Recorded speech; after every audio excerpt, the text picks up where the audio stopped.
Well, well, well. The Dallas Cowboys have beat the brakes off of the Las Vegas Raiders, but the real test begins this Sunday against the Philadelphia Eagles. And so before we move on, we got a few overreactions, and not to mention Dak Prescott is on the injury report. Let's talk Cowboys. We're about to talk facts. Yep, it is hump day. Let me tell y'all something. The Cowboys being off for so long and then playing on Monday got my whole week thrown off. Man, it don't even feel like Wednesday. But nevertheless, it is time to talk Cowboys. Let's go. Let's get it.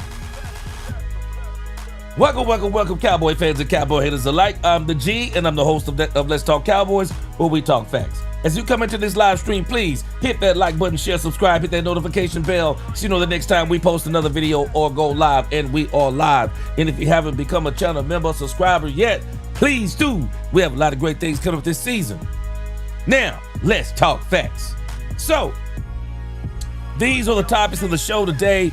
You know it's Wednesday, going to be a short show. Had something come up yesterday, but we are going to be back for a full day tomorrow. So let's look at what we're going to talk about real quick here. So first up, we're going to talk about Dak Prescott being injured. I don't really have a lot of information on this, but this is what Brian Schottenheimer brought up in his latest interview. Also, I want to give you some overreactions from the Monday victory and give some clarity on kind of where we are. And then we're going to listen to this Brian Schottenheimer interview, and then we're going to talk a little bit about Jaden Blue. Might mix the Jaden Blue and Brian Schottenheimer interview in together. So, Dak injured, overreactions, Schotty interview, Jaden Blue, let's go.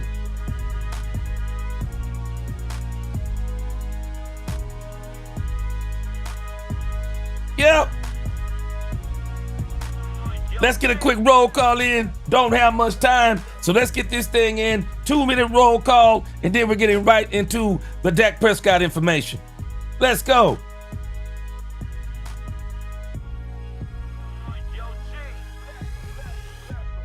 Big Moss Dog, 150 in the first half with a separated shoulder. Let's go. Yeah, Shotty said Dak is going to be fine. It just seems like there's something. It's probably just the fact that he probably got knocked around a few times, and then because it's a short week, there's some pain. So nothing really to worry about, but we're going to talk about it. Vincent Kennedy, what's going on? Yeah, the Raiders game was the get-right game. So we're good to go. Good to go. What is going on, D. Magda? What is going on with you? Mose Logan, what up with you, G? Hey, it's a New Jack City. What up? Lock and D. We can score on the Eagles. They ain't all the Cowboys have the Eagles number. Hey, we got to score points because the Eagles defense is pretty good. But we're going to have to score points. But it's time for them to get a butt whooping, man. They've been winning games in some of the worst ways. We them boys. What up with you? Good to see you. Gary Thorcell, what up with you? Yeah, Gabe coming up, man. I am so ready. This is the real game. Robert Mitchell, backup quarterback is good. We'll see. Well, I don't think we're going to see. Dak Prescott's going to play the game, I believe. What's going on, True Texan? Public Workers Union, what up with you? I don't think Dak's heard it. Just talking about it. We'll talk about it. Alicia, what's going on? Good to see you. John Jones, he said, what up, G Money? I tell you, it's a New Jack City. Let's go. Dolores Ennis, what up? What up? And it is the Big Rombowski. An afternoon cold brew with a talk with talk with G on the Cowboys. Let's go. What up, Lolly? The Queen. What is going on? Yeah, I'm pretty sure it's just a little bit of soreness. What is going on? Brandon Cup said there was a Shingles fan that said our D-line isn't good enough to play for Filthy. Oh man, shoot, he better stop that playing. Man, that defensive line is off the chain. I said right, they don't cheat or spit on people. Let's go. All right, let's get this thing going. Let's get this thing going. Lost in translation. Kippy guarding this thing. Lord Nova 85. The pure gaming scopes. What up? The real estate vet. Freddie Morales in this thing, 72 Chevelle, Shortman, 804, Carl Williams. Everybody is in the crib. Dominique Pittman. I'll have you in the mail next week. Appreciate you, Dominique Pittman. Ty Howard, he said, G, you were right. You can't replace Parsons with one player. You can only replace him with multiple players. Yep. That's the key. That is the key. Jakira Gadsden, what's going on? All right, let's get this thing going. I appreciate y'all rocking with me. All right. The real Chris Danzler is in here. James, Travis Beck, what up? Wiser Dunn, what's going on with you? Keith Tauber, what is going on? Let's go. JCT Slice, he said, I'm worried a bit because it is Dak Prescott, but if he's okay going into the Philly game, we're getting our revenge. Dak puts up crazy numbers, usually at home against Hurts and Philly. It would take the National Guard to keep Dak Prescott out of this game with the Eagles. Roy Pleasant, what's going on? Dale Jordan, Catlin, what up? Carl Brown, Michael Lee, Lynn from the 903, what's going on? Lynn, I talked about it. Logan Wilson is the key to this Matt Eberflus defense working. Matt Eberflus needed a linebacker with high IQ, can make the call, communicate the calls, and just really keep everything together. Logan Wilson is a huge, huge part of why this team was so successful over this past game. I mean, hey, that ain't taking nothing away from Quentin Williams. This dude is a game changer. He's a game changer in ways, I'm telling you, that pressure up the middle. For a quarterback, pressure up the middle is worse than pressure on the outside. Pressure up the middle, you don't get to step up. Pressure up the middle will get you, you're either running backwards or backwards, left or right. And if you have to get flushed out of the pocket, then those ends should be able to get you. Pressure up the middle is a nightmare. It absolutely is. So let's talk about this whole thing about Dak Prescott being injured. I haven't heard anything on this just yet, but I heard it at the beginning of the Brian Schottenheimer press conference, and he said that Dak Prescott has showed up on the injury report for a hip. I'm not overly concerned, but my question is, whenever these type of things happen, my question becomes, is it on the side where the hamstring was? That's where I start to get a little bit worried. But I haven't heard anything. I haven't heard anything either way. So I'm sure more will be coming out about this over the next few days. But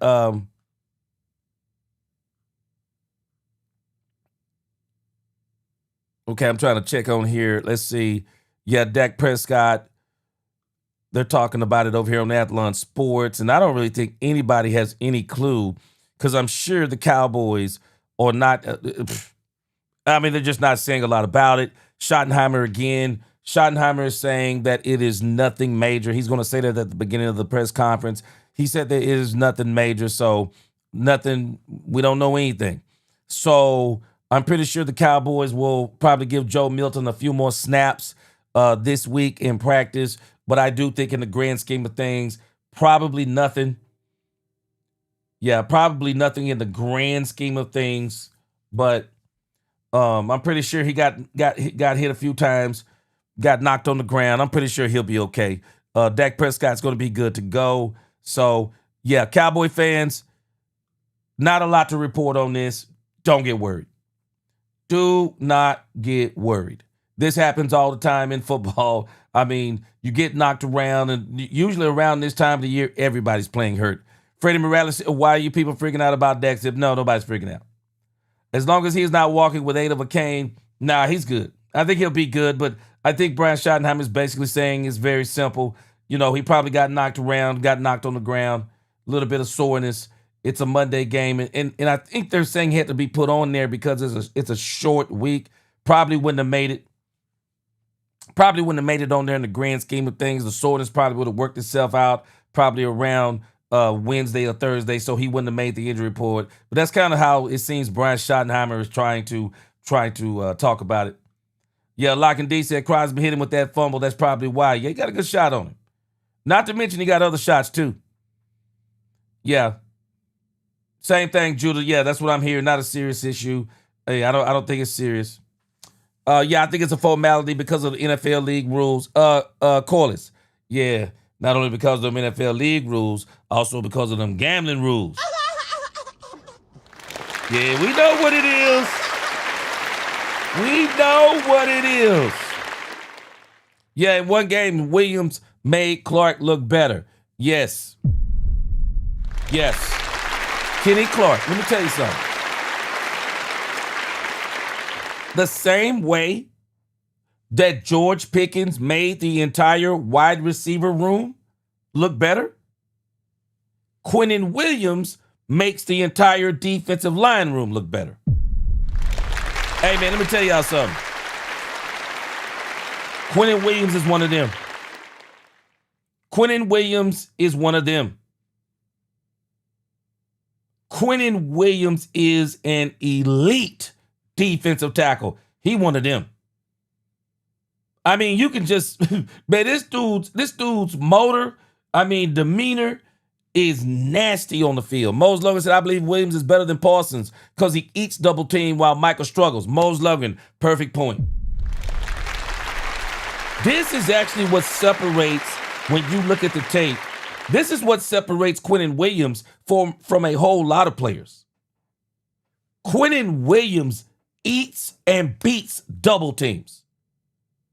When we talk about Michael Parsons, and, no hate on Michael Parsons, he's an undersized edge rusher. It's the bottom line. He's an athletic freak. He's a small guy with a lot of power, can get to the quarterback. But he's not a true defensive end per se. He's not a true big defensive end.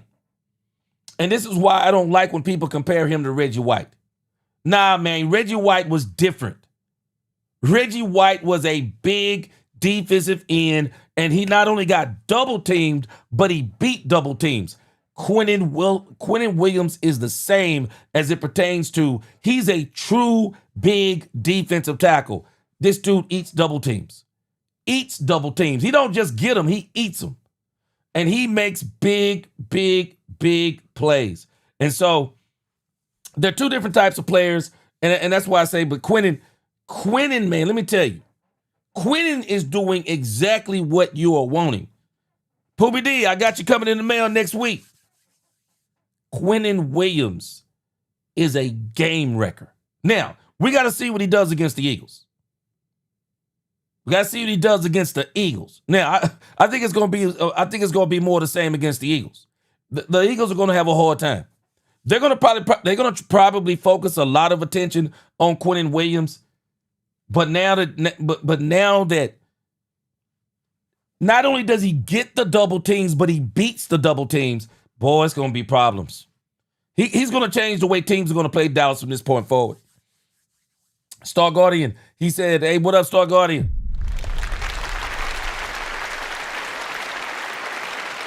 Hold on a second.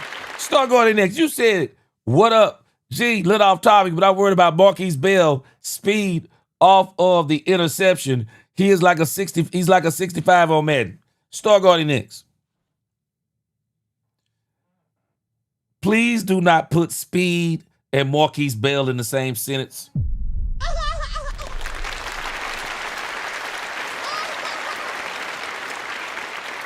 Marquise Bell caught that interception, and I thought somebody threw 15-pound weights on his ankles. Man, I don't think I've seen nobody run that slow.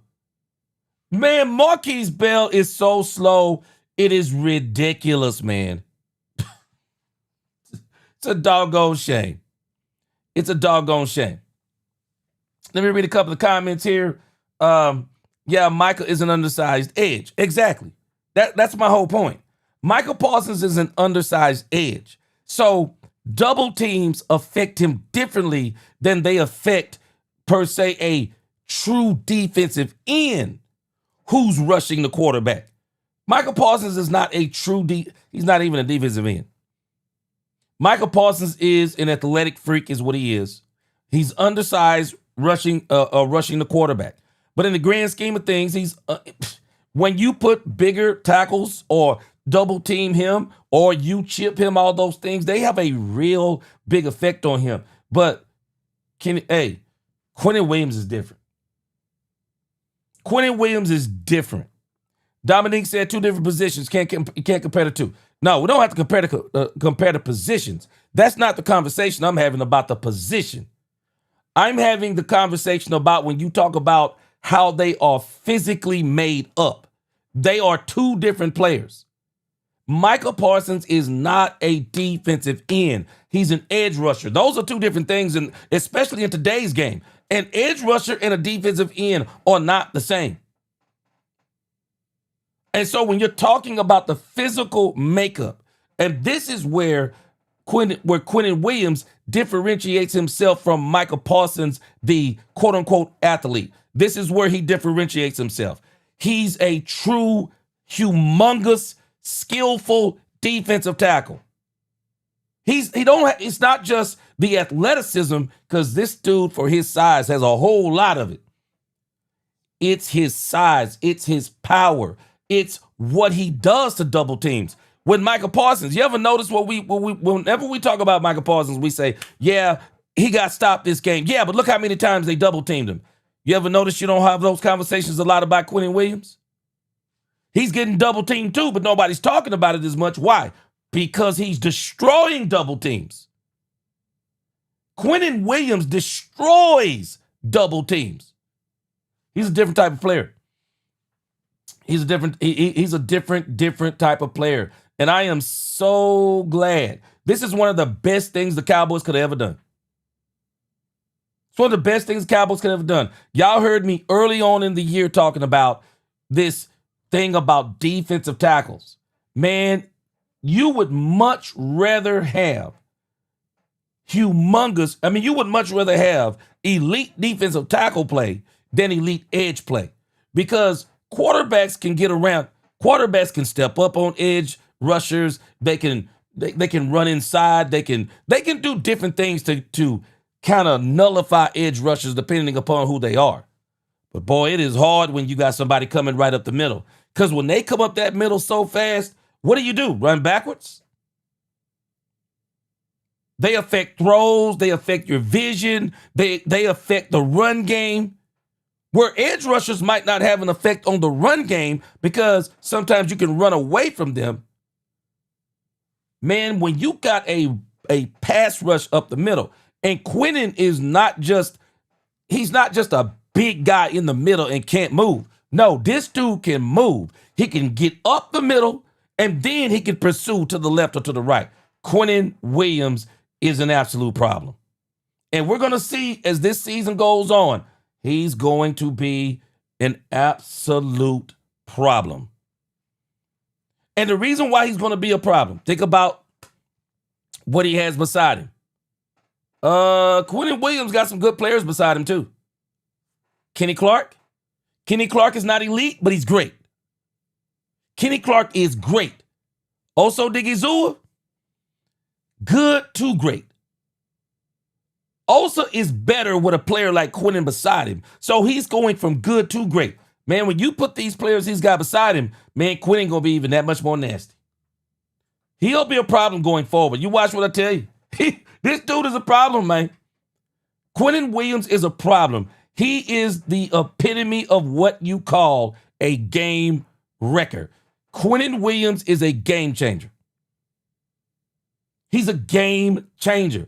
And if you don't believe me, all you have to do is go watch that Raider game. Quinnen Williams changed the game. All the players, I released a video on it yesterday. All the players were talking about it. Like, wow, this dude gets after it. And because he gets after it, now he makes other people get after it.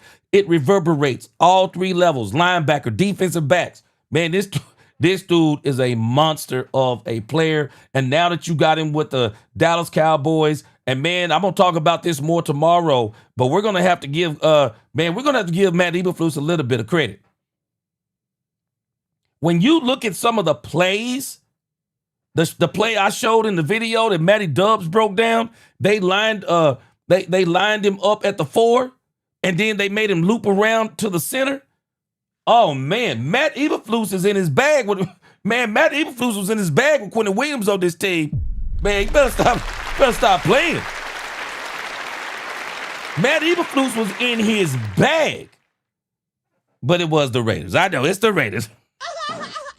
It's the Raiders. We go pump the brakes a little bit. It was the Raiders. But Matt Eberflus was in his bag with Quentin Williams on this thing, man. He was in his bag. The rotation that they put together was great. The linebacker rotation that they put in was great. Matt Eberflus was in his bag.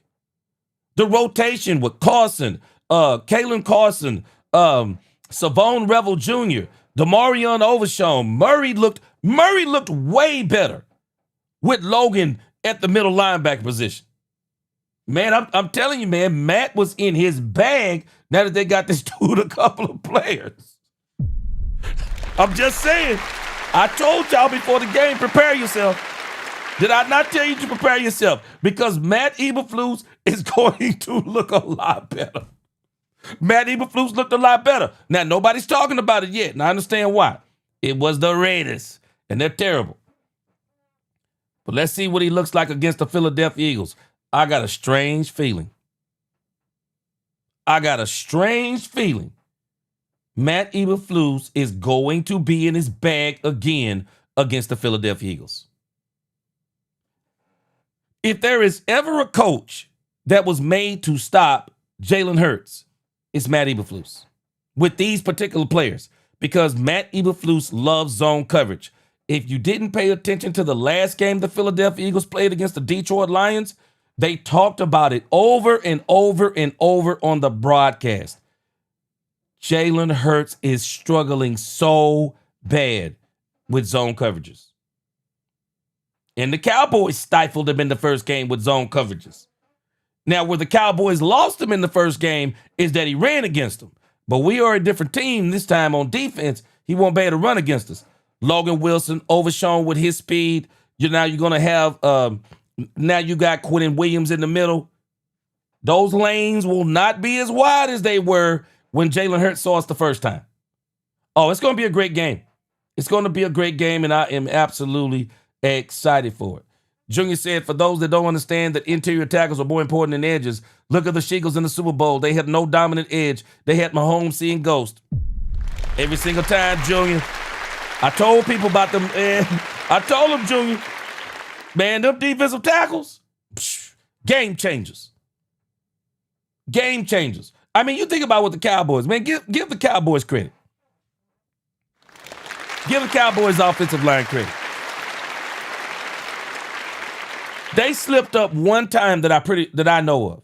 They slipped up one major time and let Crosby get the Dak Prescott on a strip sack fumble. I still say Dak kind of got that ball back in his hand and threw it forward, but it is what it is. They didn't score but a field goal, I think, anyway.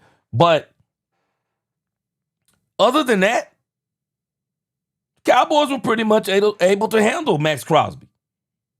They were able to handle Max Crosby for the most part.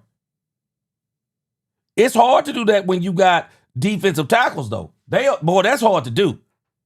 That is hard to do because that pressure gets coming up the middle so fast. I mean, man, you'll be running for your life the whole day. True Texan, appreciate that super chat. Yeah, Michael knows. No, definitely. No Charles Haley, no Lawrence Taylor, no Reggie White, period. True Texan, man, I had people so mad at me about this discussion, but it is what it is. He's not. And again, you think about it, as great as Quentin Williams is, we're not having that conversation about him either. Man, when you start talking about those players, man, it is way too early in people's career to be talking about players like that. Man, them dudes are next level. I'm not ever going to be quick to throw somebody in a conversation with Haley, Lawrence Taylor, and Reggie White. Man, I don't care what your first 4 or 5 years look like. I'm not throwing you in a conversation with those guys. I'm relying on my eyes. I'm old enough. I saw those guys play. They are transitional players. They could play in any era. Any era you name, those players could play and be absolutely dominant. Dominant players. Nah, when I'm having conversations about those players, man, I'm not putting people in them conversations. I'm not doing it. Superman 6019, he said, man, I hope Dak is okay because Sloppy Joe ain't it. Yeah, I think Dak's going to be fine. It'll take the National Guard to hold him out of that game. Star Guardian X said, I honestly still can't believe we actually got Quentin Williams. Hope Jerry keeps Pickens and 3 defensive tackles. No doubt about it, Star Guardian X. Let me tell you something. Jerry ain't letting these players go. I don't believe it. I don't care what anyone says. I don't believe it. I don't believe in any universe.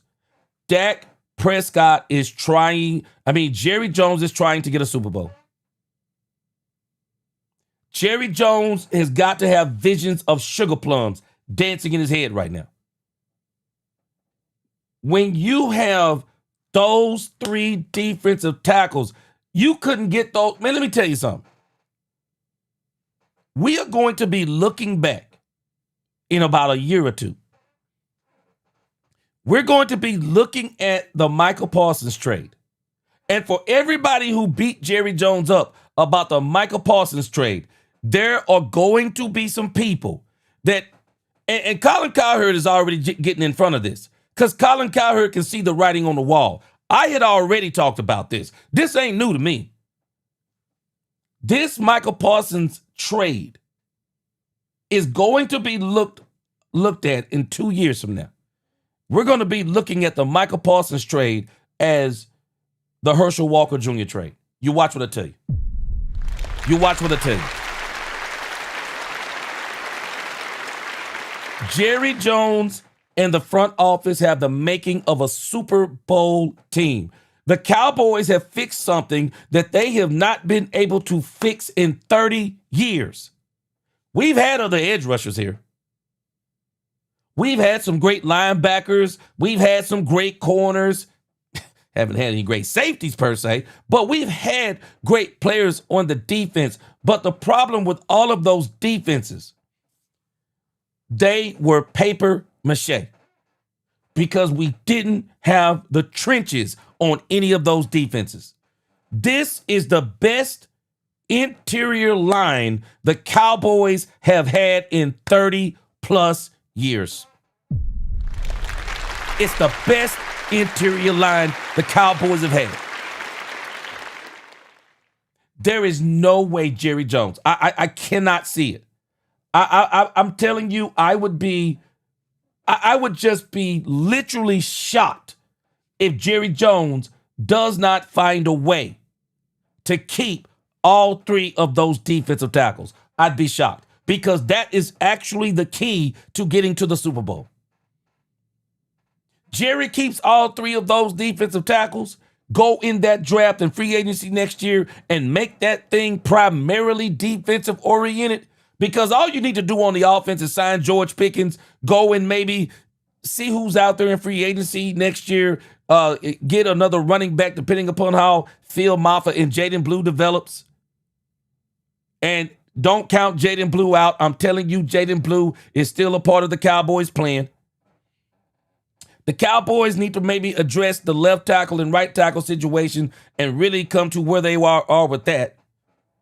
But just focus on defense next year. Go get maybe another linebacker. Go get the best safety. Man, I would go get the best safety in the doggone draft, and it seems to be the kid from Ohio State. Cowboys go get them another safety. Get them a cornerback.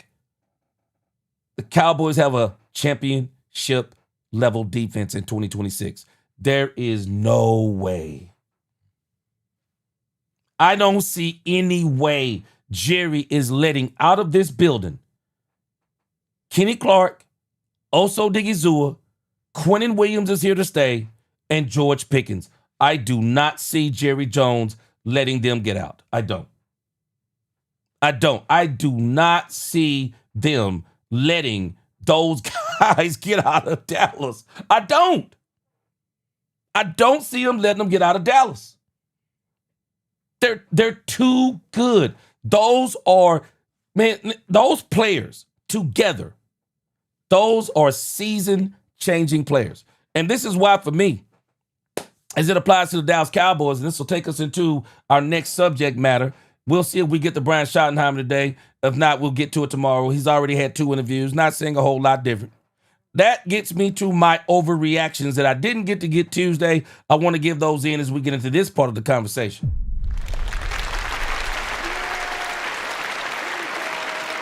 Let's talk about overreactions. Overreactions as we look at what the Cowboys are doing.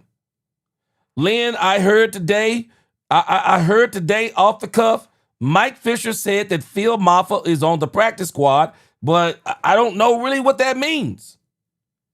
I heard he was on injured reserve. I haven't heard he's came off of injured reserve. I don't know what it means. But I can tell you this, Lynn, I agree with you. They got Phil Maffa in the witness protection program. Because I'm going to tell you now, Lynn, if Brian Schottenheimer likes big backs, Phil Maffa is the true Brian Schottenheimer running back then. This dude is 234, 35 pounds, 6'2", 6'3". This dude is a monster of a running back. He's the true big back. If you like big backs, hey, he the one. Yeah, he the one. All right, y'all talking about Trayvon Diggs. Let me look at this. Then we'll go to the chat. Eddie Lowe said, I wouldn't sit Diggs. Let him put film out there so we can get something for him besides dead cap money. Well, the Cowboys gave him all of his guaranteed money up front. The Cowboys owe him absolutely nothing after this season. If I'm not mistaken, the Cowboys owe him absolutely nothing. They say $13 million and whatever they were going to pay him unguaranteed in the future. No, the Trayvon Diggs thing is set for the Cowboys. And if I'm the Cowboys, if he's got a clause in his contract that says if he gets hurt, we got to pay him for the next season. If I'm the Cowboys, Trayvon Diggs does not hit the field for me again. Trayvon Diggs does not hit the field for me again. He absolutely doesn't. Trayvon Diggs, they cannot have another one of these issues they had with Jalen Smith. They wound up paying Jalen Smith an entire another season. The Cowboys wanted to cut Jalen Smith 1 year early. He wound up getting, I think it was some kind of wrist injury, wound up having surgery, and the Cowboys had to pay him for an entire another year. No. Trayvon Diggs next year is not guaranteed, but if he was wound up getting hurt and you got to pay that year, oh, no. Oh, no. Now, if he waives that, okay. If he can come in and contribute, because I do believe the Cowboys are about to try and make a playoff run. I don't have a clue why people are counting the Cowboys out of the playoffs when the Cowboys are very much in the playoff race. 4-5-1 does not mean you're out of the playoff race. We are very much in the playoff race. We are literally 2 games away from, because now we've entered what they call the hunt. The Cowboys are literally 2 games away from being 1 game away from the playoffs. We'll see what happens come Sunday and then come the following Sunday, and then we'll see what happens with the Cowboys come this Sunday and Thursday.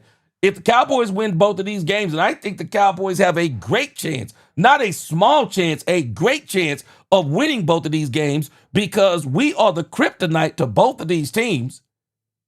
Jalen Hurts can't throw the ball in zone coverage. We got a brand new defensive line that's going to give him nightmares. That 5-man front, even when they run the 4-man front, it's going to give him absolute nightmares.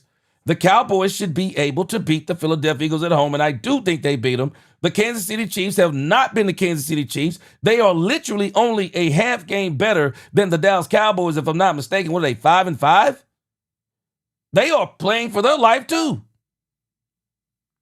The Kansas City Chiefs is not the same team that people envision them as being these Super Bowl teams over the last few years.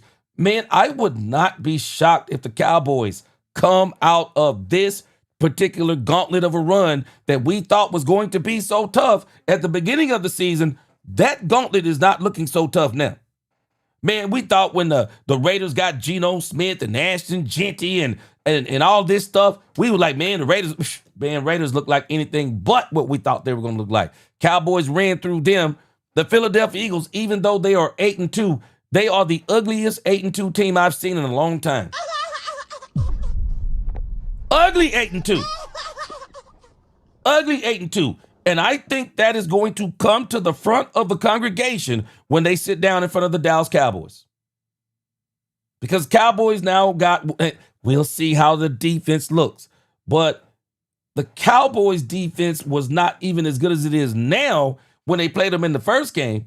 I think Matt Eberflus is gonna give them fits. I do. I think Matt Eberflus with Quinnen Williams, Logan Wilson, they are going to give them fits. You watch what I tell you. Star Guardian X. Man, let me tell you something. I'm telling you, man, we're going to be looking back in 2025, and we're going to be talking about some of these things that Jerry Jones did. I got a whole piece coming on it because I'm telling us, I don't think we're understanding what Jerry Jones has done. What we have done, this franchise has done, has been incredible. The record isn't reflecting it, but what we've done in 2025 that's going to catapult us into 2026 is incredible. And I'm telling us, we're going to be looking back at 2025, and we're going to call that, as I said earlier in the season, we're going to call that the 1991 season of the Dallas Cowboys. It is the 1991 season of this new Cowboys. In 1991 is when we first got the flashes of the Cowboys. Troy Aikman got hurt. The Cowboys went on a run down the stretch of the 1991 season. I'm thinking, what did they win, like 5 or 6 games? I mean, they went on a crazy run, got into the playoffs, won a playoff game, and everybody was kind of like, wait a minute, what just happened? Everybody was kind of like, wow, uh-oh. They came back in 1992 and they bulldozed over the league. I got a feeling that 2026 is going to be the Cowboys of this era, 1992. The Cowboys are gearing up, and they're going to give us everything that we want. I believe these last 6 games or these last 7 games, we're going to be so excited. And then next year, boy, you just watch what I tell you. Here we go next year. Tristan York, he said, appreciate that super chat, $10 super chat, Tristan York. He said, gee, the most important part of Quinnen Williams' trade is not what he brings to this team. It's 100% what Quinnen Williams is going to bring. Yes, sir. Bring out of every single player around him. The team is going to be fired. Tristan York. That's why I did the video I did yesterday, because the players' reactions to Quinnen Williams. Dak Prescott said that he said he's got somebody on the team that's challenging him at work ethic. A defensive tackle? What? Dak said this dude is in the building early, working on his body. I mean, this dude is just doing everything to show you it's not an accident of why he's so good. It's not an accident. The dude is a worker. Man, when Dak said that, I said, wait a minute. We got us one of them. Man, if you can't draft him, trade for him. I'm telling y'all, we're going to be looking back at this Michael Parsons trade in about a year or two, and we're going to say Herschel Walker Jr. trade. To get Kenny Clark, and then to come back around and say, okay, Kenny ain't enough, and go get Quinnen Williams, which they tried to do before, and the Jets didn't do it. But, man, sometimes the way things work out even better, because the Cowboys were able to get Kenny Clark and Quinnen Williams. Wow. Wow is all I can say. Wow. Junior said, appreciate that super chat, Junior. Junior said, Mike is in Green Bay having social media battles with Colin Cowherd. Great talent, very immature. I'm glad he's gone. Sorry, not sorry. Yeah,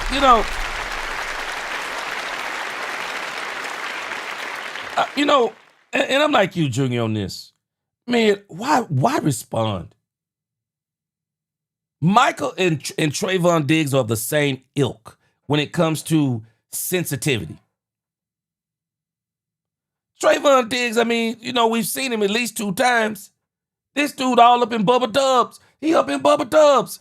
DMs. Man, don't worry about what people are saying about you out there, man.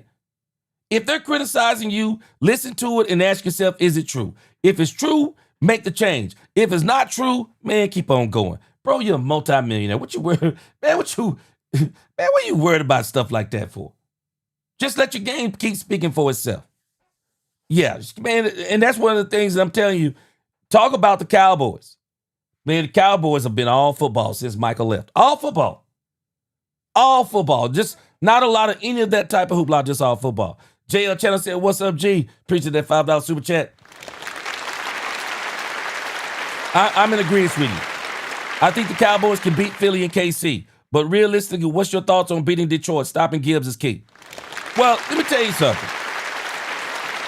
JL, I think the Cowboys are on their way to being built similar to Detroit. So the Detroit Lions, for me, is kind of like the Cowboys' evil doppelganger. The Lions are going to be a hard out because they have a coach with a crazy mentality. And a lot of that has rubbed off on his players. His players, man, they play very physical, very tough, chip on their shoulder. They are a very, very good team. I mean, Dan Campbell has sold them. I mean, Dan Campbell needs to turn that play sheet back over. Dan Campbell, had a great game against the Commanders. Come on, I could have called a great game against the Commanders, man. Then he comes out against the Philadelphia Eagles, sells his team, going for 5 fourth downs. That's insane work. Dan Campbell should have a better record than what he is. Dan Campbell's a tough cookie, man. Cowboys going to have a very tough game against the Detroit Lions, man. They have a lot. But I do think the advantage for the Cowboys is Jared Goff is literally the Statue of Liberty back there. That man can't move to save his life. Jared Goff can't move to save his life. The Cowboys have built themselves to be able to stop some of these teams. They've built themselves to be able to stop teams that want to run the ball, especially up the middle. They built themselves to stop teams, especially like the Detroit Lions. Because I'm telling you, Jared Goff, man, this dude is the doggone, he's the Statue of Liberty. He's going to have all kinds of problems against the Cowboys defensive line. Jamal Liz, appreciate that super chat. He said, G, keep speaking the truth. Yes, sir. He said, do we use a first round on right tackle in next year's draft? Man, let me tell you something. It all depends. I think the Cowboys maybe need to decide on whether or not they want another left tackle. I know a lot of people are debating about moving Tyler Guyton over to right tackle. But, man, I'm just telling us. I really think the Cowboys need to have a serious consideration about, is this dude the left tackle that you really want? And I'm going to say it again. I said it before. I'm going to say it again. If you can't draft him, trade for him. Man, if there is a team out there coming up in free agency, and there is a top-tier left tackle out there that is better than Guyton, you go and get that left tackle, and you move Tyler Guyton butt over to right tackle, and you cut Terrence Steele, trade Terrence Steele, save that money, and do whatever you got to do. Let me tell y'all something. The Cowboys need to shift. They need to shift themselves into 1990 through 95 mode. We're not in love with anybody except for Dak Prescott, CeeDee Lamb, George Pickens. I mean, we got people we're in love with. We got people we're in love with. On the defensive side, Quentin Williams, Kenny Clark, Overshown, Savon. I mean, we got some guys we're in love with. We got some guys on the contract, but then we got these other guys who we have not let hit contracts yet, like Tyler Guyton. Hey, man, this is about the Super Bowl. Wherever you can improve your team, improve it. Improve it. And if Terrence Steele, you got questions about Terrence Steele, I'm just telling y'all about me. Man, I am not going along with the Nate Thomas narrative. Nate Thomas, for me, is, yeah, he's good. Yeah, he's a stopgap maybe. But the Cowboys, if they want to win the Super Bowl, it is time to start thinking elite. Your left tackle needs to be elite, man. You don't need an okay. I'm kind of a little bit like Cowboys, man. Hey, it's time to stop talking about Tyler Guyton is developing. No, bro. We need to, hey, by next year, we don't need to be talking no more about this dude made steps. He's the left tackle, man. We don't need to be talking about making no steps in the third year. Now, this dude needs to be done. Hey, he needs to be what he is, established as he's a great left tackle. If I'm the Cowboys, I'm telling you, I'm looking at all of this stuff. Because they got a Super Bowl level team. They got some surefire Super Bowl pieces. Surefire. And I'm telling you, we're gonna see some flashes of it as this season goes on. We're gonna see some flashes of it. All right, let me see here. Jane Mart, appreciate you. Jane Mart said, I'm drinking the Quentin Kool-Aid. Yeah, he different. Yeah, we running the tables the rest of the way and sneaking in the playoffs and making a run this year. I'm all in. Yes, sir. Hey, this is why I'm about to go into my overreactions. Let's go into some overreactions real quick, guys. Overreactions, and I'll still be reacting to your comments here. My man, Poopy D, he said Philly kept pressure on Goff and he couldn't set his feet in the pocket. Poopy D, we about to do the same thing. All right. Overreaction Tuesday. Overreaction Tuesday. And you're going to find out that some of these are actually not overreactions. Are y'all ready for this? The Cowboys. The Cowboys are still in the playoffs. Is this an overreaction? I don't think so. Stop letting people tell you the Cowboys are no longer in the playoff hunt or the run. They are in the playoff hunt. There is a lot of football left to play. I'm not telling you the Cowboys are going to run the tables, but I'm also not going to tell you they're not going to run the table. The Cowboys have the potential to be able to beat all of these teams. What we thought was going to be one of the toughest schedules down the stretch. How do the Eagles really look to you? Be honest with yourself. How do the Eagles really look to you? The Eagles are the ugliest 8-2 team I've seen in a long time. They are an ugly 8-2. They're starting to look a little bit like the Chiefs. How the Chiefs were getting some of these referee calls. I mean, and we already know some of these tush pushes they have ran. They have been lined up in the neutral zone. I mean, there have been all kinds of things going on with this team. Jalen Hurts, I'm telling you, if they were if this team was even 5-5, they'd probably be talking about either benching or trading Jalen Hurts. Jalen Hurts, man, people can tell me anything they want to, and I am a big Jalen Hurts fan. But Jalen Hurts, man, this dude don't even look top. I could probably think about right now about 15 other quarterbacks just going down the line, about 15 other quarterbacks that I would take over him right now. Man, as much as I don't like some of the stuff that A.J. Brown is doing, A.J. Brown is saying some real stuff, man. A.J. Brown is saying, we're not going to be able to keep beating teams like this. We're not going to be able to keep beating teams like this. And I think they're going to get a dose of it this week. The Cowboys are going to beat, I believe, a very beatable Eagles team that the Detroit Lions should have absolutely ran off the field. And one of the reasons why I believe Dan Campbell kept going for it on fourth downs, it was actually an indictment of the Philadelphia Eagle offense. Dan Campbell looked at that doggone offense on tape and said, man, I don't care if we go for it 6 times. We'll be in this game by the end. And they were in the game. How do you go for it on 5? How do you have 5 failed fourth down attempts and you're still able to win the game at the end? Crazy work. Crazy work. The Eagles are a very, very, very beatable team. They're coming to Dallas, and I believe the Dallas Cowboys are going to beat the Philadelphia Eagles. Man, I said it today on X, Lock and D. Do we not realize the Cowboys built themselves to be able to handle the tush push? You put Kenny Clark, Oso Diggy-Zua, Quentin Williams, Perrion Winfrey is now activated for the Cowboys. They cut Damone Clark, Jay Toya, Solomon Thomas. The Cowboys have got one of the craziest defensive tackle rotations in the league. They're built to stop some of that stuff. Man, I'm telling you, this is not an overreaction.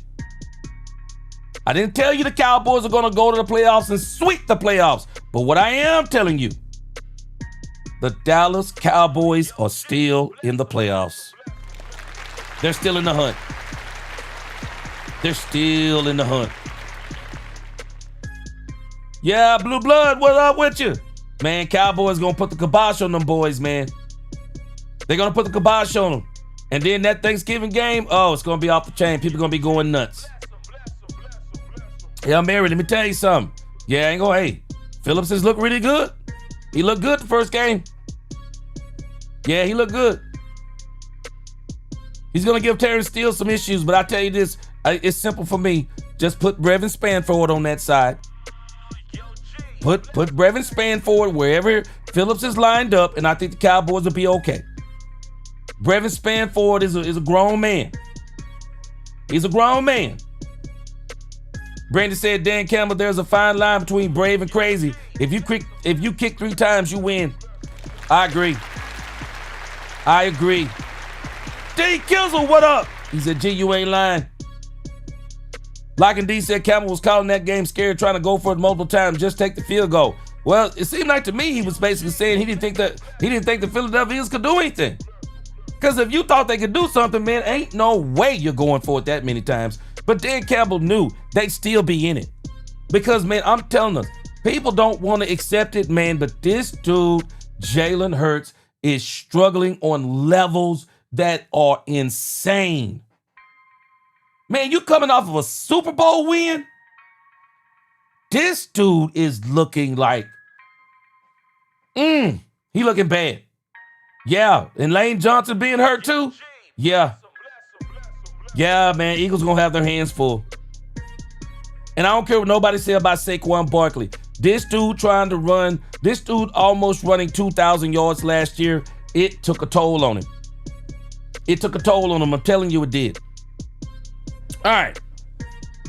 Overreaction Wednesday. The Cowboys are still in the playoffs. I do not believe that is an overreaction. I believe that is reality. Overreaction number 4. Matt Eberflus' defense is fixed. Now this right here, this is where I'm going to pump the brakes. Matt Eberflus was in his bag against the Raiders, but it is the Raiders. They were the 31st ranked offense in football. It was the Raiders. But he looked like you should look when you have a great defense going against a terrible offense.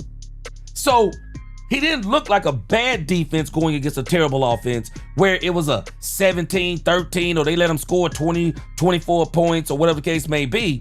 No, we look like a great defense going up against a terrible offense. So let's see it carry over. So when I think about Eberflus being fixed, I'm going to put yet to be seen on this. YTBS. Yet to be seen. I want to see what Eberflus looks like this week. And really, we're not even going to be able to blink our eyes and take a breath because we're actually going to see what he looks like all week. Sunday and Thursday. I mean, we're going to see what he looks like. Sub-Zero. Appreciate that super chat. He said it before. Say it again. I'll say it again. If the Cowboys were doing the tush push, the NFL would have banned it without an owner's vote. Good work, G. No doubt. No doubt about it. JG, Kellen, hey, it's amazing how people were talking about Kellen Moore. Man, they missing some Kellen Moore now. Because that boy Jalen Hurts ain't looking worth a flip. He's not looking worth a flip. Yeah, Brandon, Caleb Carson is looking real good. And Revel looked real good too for his first game. Lock and D, I'm saying that Lock and D, somebody got to give this man some credit. Flus was in his bag against the Raiders, man. It wasn't just that those players were good, it was also how he was using them. Man, the way this dude was using Quentin Williams, boy, I bet you Geno Smith is still having nightmares. Matt Eberflus' defense is fixed. Somewhat, I'm not going to say overreaction, but I say we still got to see it some more. I need to see it about 2 more weeks. I need some consistency because they had a great game against the Commanders. They didn't have nowhere near this talent level. But this win to me looked different because Eberflus got players. The Commanders were lacking players. We, even though they were lacking some players with the Raiders, but we also got players. And so we actually look like a great defense. For this one, again, Matt Eberflus' defense being fixed, I'm going to hold yet to be seen. Next up, Dominique Pittman, you still in here? Dominique, tell me what you think about this. George Pickens is wide receiver 1. I am going to call this myself overreaction. Overreaction. George Pickens is wide receiver 1. No. George Pickens and CeeDee Lamb are wide receiver 1. George Pickens and CeeDee Lamb are playing extremely well off of each other. Bottom line, they're playing extremely well off of each other. Now, I'm gonna say all that, and I'll go to my next overreaction. But I'm saying this because George Pickens, and I know we've seen George Pickens without CeeDee Lamb. I know we saw it this year. I know we saw it. And George Pickens was incredible in those games that CeeDee Lamb was not in. But the problem is, and this is why I'm glad CeeDee Lamb is back, that is not sustainable. George Pickens, what he did in those 3 games would not be sustainable. Because eventually teams would start taking George Pickens away from the Dallas Cowboys. I don't care if they committed 3 people to him. They would still try and take him out of the game. But as long as CeeDee Lamb remains on the field for the Cowboys, they will always have to dedicate players to CeeDee Lamb. They will always have to dedicate players to CeeDee Lamb. And as long as George Pickens as long as CeeDee Lamb is on the field, they're still going to have to dedicate players to George Pickens. Y'all just get ready. You're going to see some of these games coming up because I'm telling you, I guarantee you, there is one player right now the Philadelphia Eagles have circled on their game plan chart. There is one player the Philadelphia Eagles are saying they're going to stop, and it's not CeeDee Lamb this week. It is George Pickens. It is George Pickens. They are going to try and stop him. And teams going forward, they're going to start doing the same thing. You watch what I tell you. Teams are going to stop letting him get, they're going to try to jam him at the line. They're going to try to put 2 players. They're going to try to chip, tug, hold. They're going to do everything they can do. They're going to try to get inside of his head. They're going to try to bring out the old George Pickens of what they remembered from Pittsburgh. Teams, he's on the radar now. He's on the radar. This is why you need that other wide receiver 1. Because a wide receiver 2 wouldn't be enough. You need that other wide receiver 1. George Pickens and CeeDee Lamb together are incredible. And if y'all want to have those arguments, I'm not going to be mad at you. All I know is they're both great. They're both great. And I don't even want to imagine the Dallas Cowboys. I don't even want to imagine the Dallas Cowboys without both George Pickens and CeeDee Lamb. I'm telling you something, man. Once you see what great is, you don't want to go back. Man, I don't want no discussion of which one is most valuable if the Cowboys are having this discussion. Yeah, okay, no. I want both of them. Both of them. Now I'm going to come back and tell you something else. George Pickens being wide receiver 1, overreaction. But my next overreaction, George Pickens is unstoppable. That is not an overreaction. It's true. George Pickens is unstoppable right now. George Pickens is unstoppable right now. The last few teams the Cowboys have played, man, they don't know what to do with him. They don't know what to do to him. They don't know what to do with him. Because George Pickens, Steve Smith talked about this, and George Pickens is a weird type of route runner. I mean, sometimes George Pickens is kind of running routes, and then other times, the way he's running the route, he's not as much running the route as he's kind of skipping and hopping, and he's anticipating the ball. And then when he gets the ball, he's such a big, strong wide receiver. Man, he break a tackle or two and he's gone. He's got a big body, got strong hands. He's a lot harder to stop. Things don't jar him the same way. It's not just CeeDee Lamb. Things don't jar him the way they do other receivers. Man, I'm telling you, this dude, George Pickens, is just different, man. This dude is just different. It's two things can be true. Both of them are wide receiver 1. But George Pickens is just a different type of wide receiver right now. And I'm going to tell you, George Pickens, understand also what's going on with George Pickens. Y'all ready for the truth of the matter? Let me tell you something else going on with George Pickens that people might not be putting into account. George Pickens is in one of the biggest years of his career. This is the biggest year of George Pickens' career. If you don't think that has something to do, let's keep it real. If you don't think that has something to do with George Pickens and the way that he's playing, man, George Pickens got so many things that's got a chip stacked on his shoulder. George got a chip on his shoulder, the height of the Empire State Building. You don't think it bothered George Pickens when he heard the exact same thing the Cowboys heard? Y'all do know the reason why the Cowboys were able to circle the block. Let me tell y'all something. You got to think about this in context. Hindsight is 2020.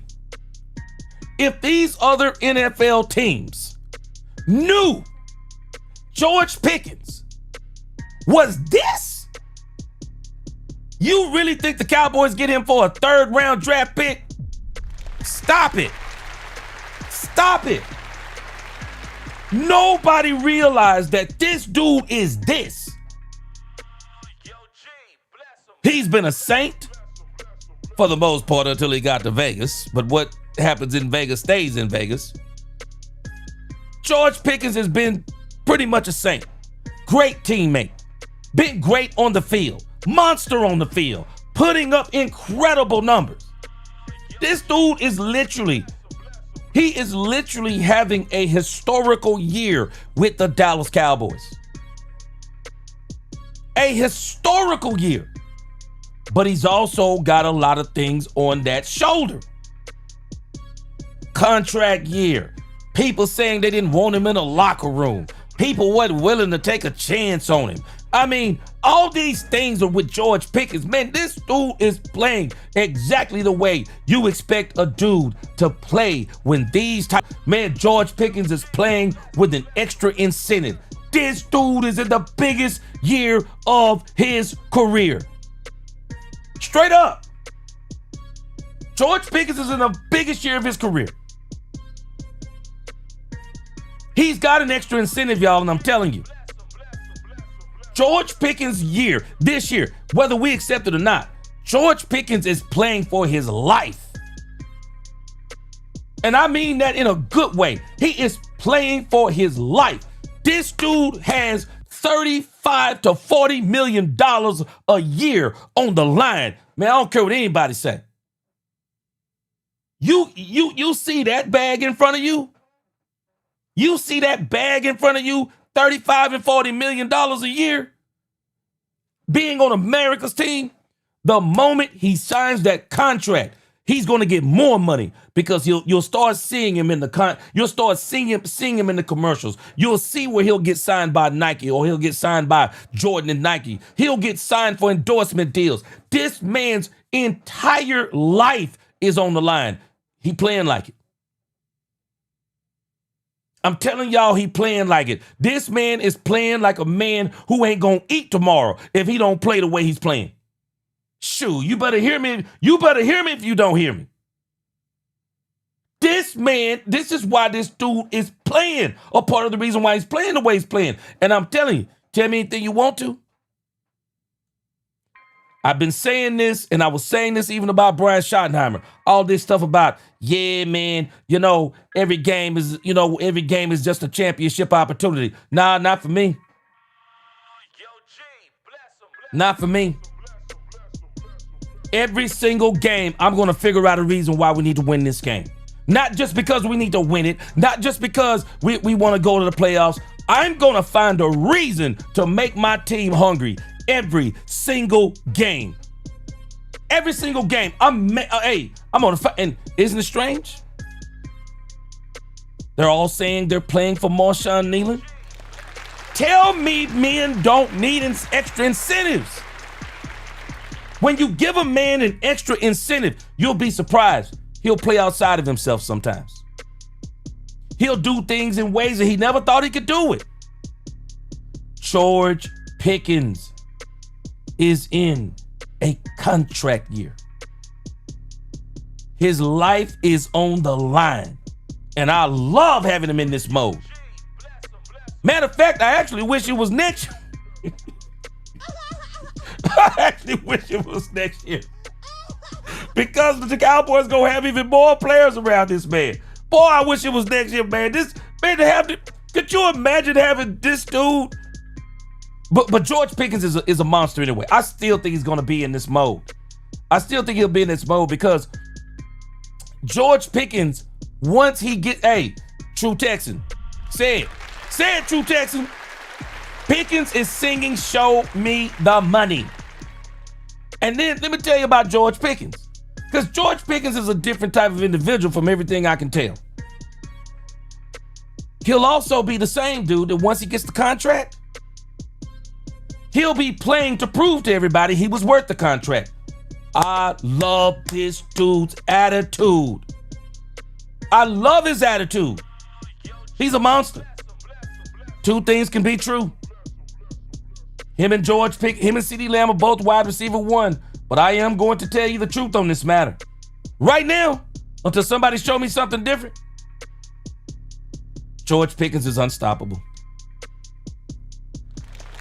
And that is not an overreaction. Because ever since CeeDee Lamb got hurt, I have yet to see a team that has stopped George Pickens. I have yet to see a team that do it. The only reason why the Denver Broncos stopped George Pickens is that they didn't stop George Pickens. We stopped George Pickens because we didn't throw him the ball. George Pickens has literally been unstoppable. Unstoppable. That is actually true. But George Pickens is wide receiver one. I don't want to go there because there will be games coming up, and I'm telling you, there will be games coming up, I guarantee you. The Detroit Lions, Dan Campbell is going to do everything he can do to take George Pickens out of the game. CeeDee Lamb is going to have to come up big. I guarantee you, the Kansas City Chiefs, they're going to do everything they can do to take George Pickens out of the game. CeeDee Lamb is going to have to come up big. There will be teams coming down the stretch The only other team I think that'll be able to try to do this, because all these other teams the Cowboys are playing down the stretch, I don't think they're going to have an answer for the Cowboys. Once the Cowboys get past the Detroit Lions, I don't think there are no more answers for the Cowboys. The Vikings are not going to be an answer for the Cowboys. The Commanders, the Giants are not going to have an answer for the Cowboys. The only other team I believe that will even have a smidgen of a chance to have a chance against Cowboys, it will be the Los Angeles Chargers. But George Pickens, he's hard to stop right now. I'm just telling you, he's hard to stop. My right-hand man, Daniel M., he said, yeah, GP has been playing so good this year, and now that he's balling, that contract is going to get expensive. Ain't no doubt about it. Ain't no doubt about it. Man, Kippy. My man Kippy said, hey, Dallas fleeced he said they fleeced the Steelers. Yeah, they fleeced them. Ain't no way. Whoever let George Pickens go for the Pittsburgh Steelers ought to be fired. Lynn said I would give a little of my 401k to help sign George Pickens. Sure, I bet, hey, man, we started GoFundMe to keep that man up in here. Think I'm playing. Sure, I'd be a part of that. I'd be a part of that GoFundMe. Think I'm playing. Part of the Star, he said them squealers are wishing GP act a fool. Sure. Rod Hatter said Philadelphia defense is legit. He said, I give them that, but their offense is bottom half in offensive rankings. We beat ourselves the first time, not this time, y'all. Rod Hatter, let me tell you what I like the Cowboys did. I like what the Cowboys did this past week. They just finally said, forget it. If they're not going to hold George Pickens, we're throwing it to him. Dak Prescott, this is the most comfortable I've seen Dak Prescott this season. And the Raiders defense isn't bad. It's not a terrible defense. It is the most comfortable I've seen Dak Prescott the entire season, spreading the ball all over the field. And it didn't seem like he was nowhere near concerned as he was in the past. And he just let it rip to George Pickens. If he was there, Dak let it rip to him. That's what we need to keep doing, because that's going to come right back around to CeeDee Lamb. That Dak's going to have to be in a certain game where they're going to say, we're not giving you George Pickens today, Dak, and he's going to have to hit CeeDee. And while you're at it, I want to see a little bit more Ryan Flanoy. I think he deserves to be the wide receiver 3. I think he's a better pure wide receiver than one Devontae Turpin. Daniel said, gee, I know that we can beat the Eagles, but that defense better show up against Hurts and company. They will. People been saying the Eagles are going to blow us out. Not going to happen. Nope. Not going to happen. All right. Let's go to the last of my overreaction Tuesday, which it is Wednesday. Overreaction Wednesday. And this is going to be a conversation. Y'all just we're going to have to accept it for what it is. Yes, Michael Parsons is gone. We're going to leave that whole discussion in the dust the further we go. But I'm just telling us the discussion that is not going to go away. Jerry Jones has been justified in the Michael Parsons trade. Overreaction or yet to be seen? I'm going to say it's not an overreaction. It's not an overreaction, and there's still more to be seen. Still more to be seen on this. But so far, if somebody would have told you early in the season, we're trading Michael Parsons for Kenny Clark and Quinnen Williams, I just don't know too many people who would have said no to that. You were going to be able to trade Michael Parsons to get Quinnen Williams, Kenny Clark, and an extra first-round draft pick, because we gave up one of the first-round draft picks for Quinnen Williams. So you got one first-round draft pick left. You got Quinnen Williams and Kenny Clark. I don't know too many people that if they would have been told when this trade first went down that these were the two players they were going to get, I don't know too many people who would have said, no, I don't want to do that. That is actually a great trade. Kenny Clark, Quentin Williams, and another first-round draft pick. That is an incredible, that's an incredible haul for Micah Parsons. And it's not done yet. Oh, and yeah, and don't let me forget this part. And $47 million. Yeah. Kippy, Kippy, we can't even deny it. Man, for everybody who said Jerry Jones is crazy, man, Jerry Jones is looking pretty competent right now. Yeah, Jerry Jones is looking pretty doggone smart right now. This dude is looking like a GM. Hold on a second. Keith said, we have 2 first-round picks in 2026. Yeah, we gave up the one for 2027. But, hey, Keith, to have 2 picks in 2026 is exactly when you want to have them. Keith, this is a great trade, man. This was a great trade. Ron Hanna, I got a great... And Ron, let's think about this, Ron. So, before these games, and even when you count the games that we are, where we are at the record right now, the Cowboys right now, if I'm not mistaken, their record is better than it was last year, and the Packers' record is worse than it was last year. Now, some of that's got to do with Jordan Love. Jordan Love, this dude, I still say Cowboys, the Green Bay Packers, I still say they had to be dumb paying Jordan Love for a half of a good season. This is why Matt LaFleur gonna find his butt out of Green Bay. Matt LaFleur is gonna find his butt out of Green Bay because Matt LaFleur co-signed on that Jordan Love signing. Well, you're gonna live and die with that signing, bro, because Jordan Love has been anything but good. Dude got paid all that money for half a season. Man, Micah Parsons, I'm sorry. Hey, Micah Parsons, bro, to go to Green Bay, I don't know who told you Jordan Love was that guy, because he is not that guy. I never would have went to Green Bay and Jordan Love, the quarterback. Not me. I'm just telling you. I'm not saying this because of this year. I would have never went to Green Bay and Jordan Love, the quarterback. Ain't no way. Ain't no way. But, back on our side of it. Man, Jerry Jones is looking like, man, Jerry started to look genius in this thing, man. And he ain't even, man, Jerry ain't even done. We still gonna reap the residuals because I believe Colin Cowherd made a great point. And this is the same thing the Cowboys did with the Herschel Walker trade.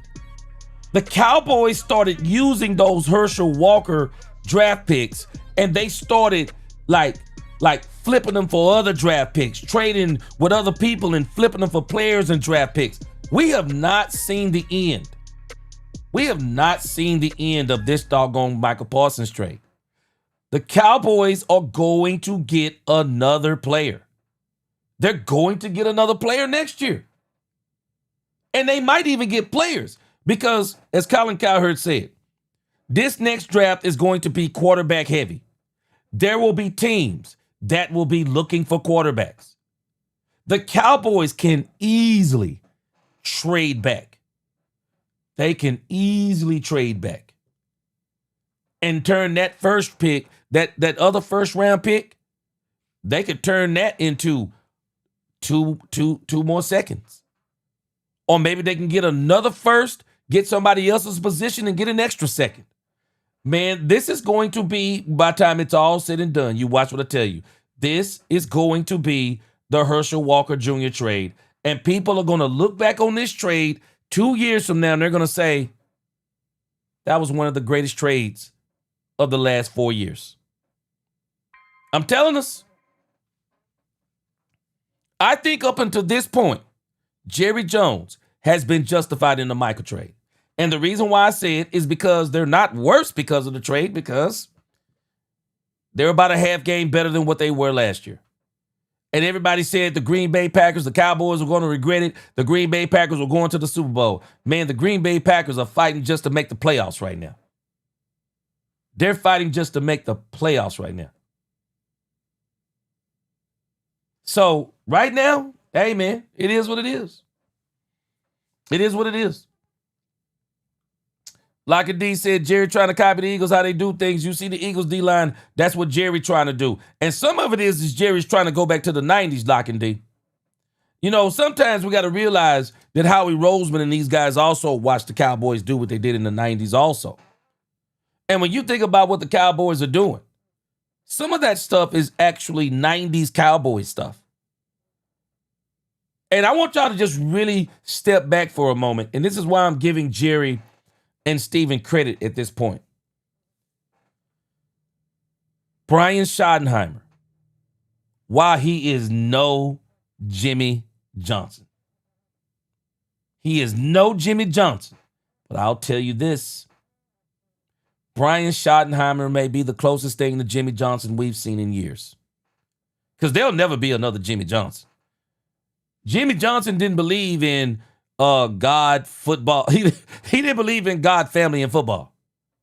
Jimmy Johnson believed in football before he believed in God, at least at that time.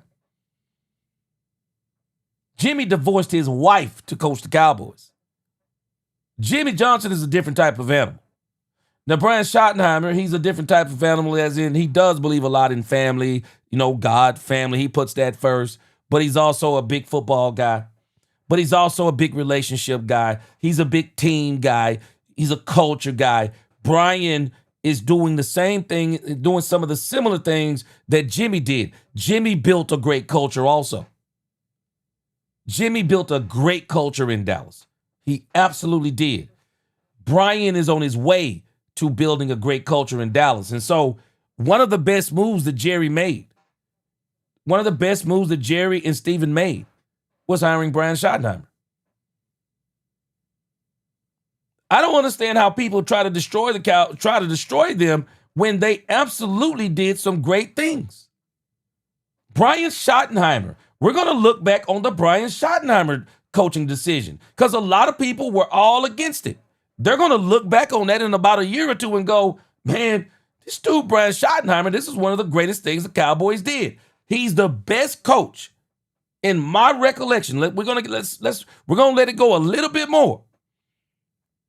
But just in his first year of tenure, I'm pretty confident in saying that he's the best thing we've had since Jimmy. He's the best thing we've had since Jimmy. We're going to see how this all turns out, but I think he is the best thing since Jimmy. I don't think there's another coach that could have handled this Marshawn Nealon thing, and I don't think we're giving him enough credit for Brian Schottenheimer was able to handle the Michael Parsons thing. Brian Schottenheimer handled that Michael Parsons thing like a champ. Like a champ. Well, you got to understand that the reason why the Joneses hired Brian is that they listened to him and said, hey, this guy sounds like the guy. The Cowboys have done some great things this year. And I don't count Michael Parsons as one of those things that they didn't do great. I think what they did with Michael Parsons, I said it even then. Hey, it's not a bad move. It was actually a good move. And we're going to keep watching it, and we're going to be saying in a year, hey, man, that was a great move. I'm just telling you, I don't think it's an overreaction. I don't think it's an overreaction. Jerry, at this point, seems justified in the Michael Parsons trade. Seems justified. And a lot of people are already saying the Joneses, they've won that trade. We got to let it continue to play out. Because I already told y'all when I started this channel, I already thought, no, 2026 was going to be the season. And the way it's shaping up, it's shaping up exactly like I said. The Cowboys are going to flash this year. They're going to show us that they are a Super Bowl level team. It's feeling like 1991-ish. Next season, they're going to blow this thing out of the water. Man, but I'm going to enjoy this season because we're watching them.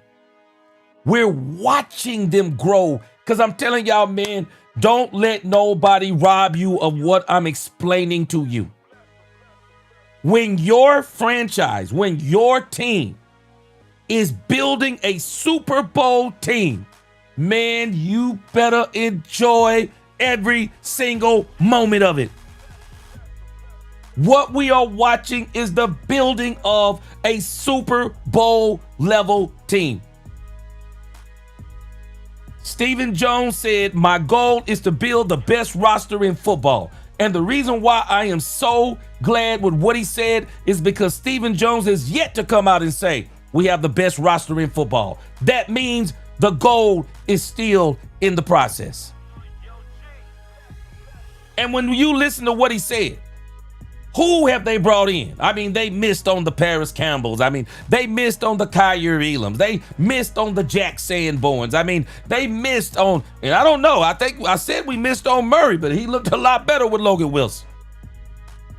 But what the Cowboys didn't miss on, they didn't miss on Solomon Thomas. They didn't miss on James Houston. They didn't miss on Jadeveon Clowney. Didn't miss on Ezra Raku.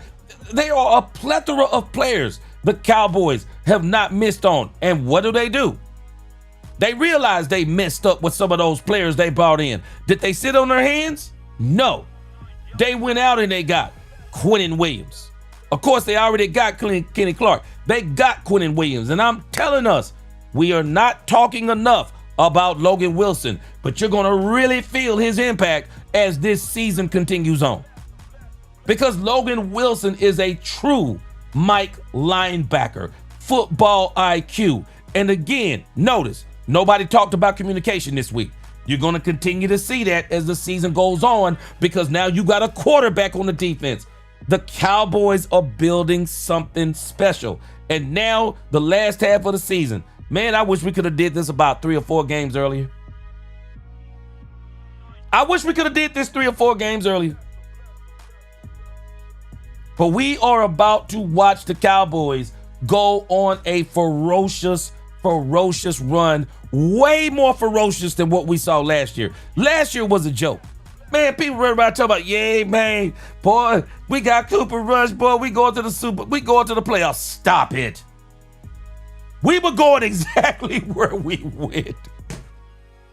We were going exactly where we went with Cooper Rush.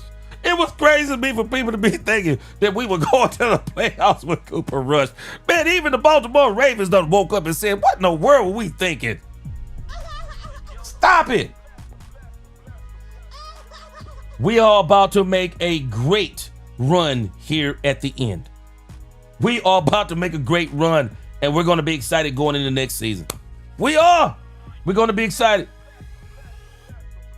Let me read some comments before I get up out of here, man. I appreciate y'all rocking with me today. We're going to be rocking hard tomorrow. We're going to be rocking hard tomorrow as it's Thursday Night Football. Roland said you could have the best coach on earth, but because of Jerry and his antics, you will not get anything good. We have seen that for 3 decades. We've seen good players and coaches come and go. Roland Morrison, I appreciate you. But I have got to vehemently disagree. And the reason why I'm going to disagree with you is based on what you said. We've had good players, but we haven't had teams. I said this last year. We haven't had teams. What they're doing now is they've built a team. Teams and having good players are 2 different things. Brian Schottenheimer, the Cowboys have built a team with Brian Schottenheimer.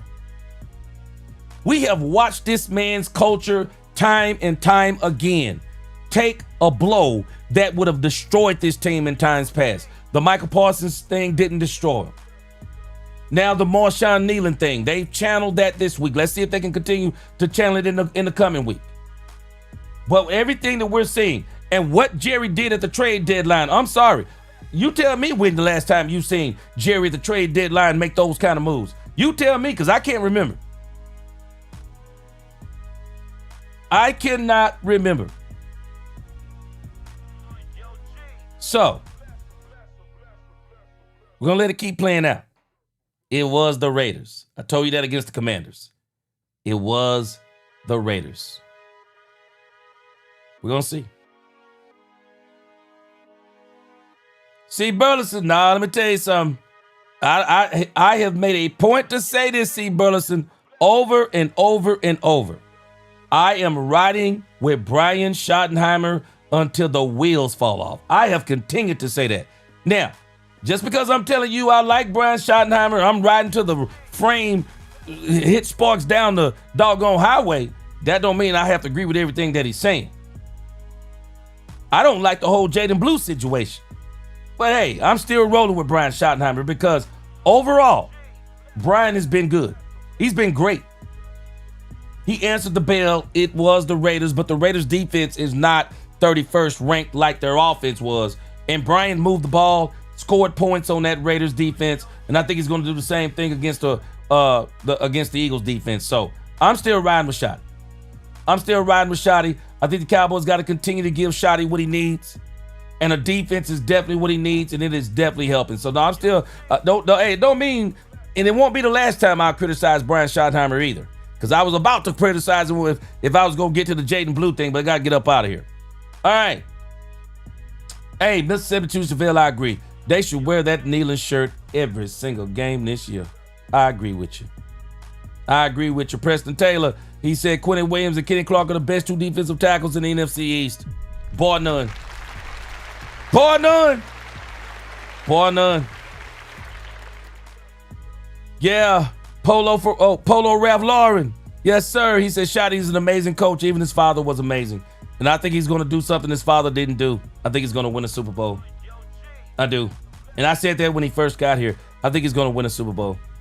I absolutely do. Yes, sir. Blue blood. Trust the process. Yeah. Curly. Jerry and Steven, man, they were smiling like they ate a cinnamon, boy. Yeah, they were smiling big during that Raiders game. Yeah, we saw instant results on that thing. Yeah, Tatiana, I wish we'd have got these guys earlier. Hey, better late than never. But I'm glad we got them now. El Rob, I'm serious. I'm serious. You stay tuned. You keep watching. I'm serious. El Rob said, yeah, great run. Run to Cancun. They might go there too. But it ain't over till it's over. David DeWitt, salute. Cowboys will make a great comeback. I believe so too. I believe so too. They're going to do their thing. Yeah, John Jones. Yeah, the hip thing with Dak doesn't seem to be an issue. Doesn't seem to be an issue. All right, man. I got to get out of here. Got to go teach Jesus tonight. I appreciate y'all for rocking with me. Man, until the next time, DC4L. God bless. Prayers up for the Cowboys organization and Nealon's family. And don't y'all dare let somebody rob y'all of y'all's joy. The Cowboys are still in this thing. And that is not an overreaction. Joshua, George Pickens might be generational. Yo, no kidding. Let's talk Cowboys and we talk facts. Peace.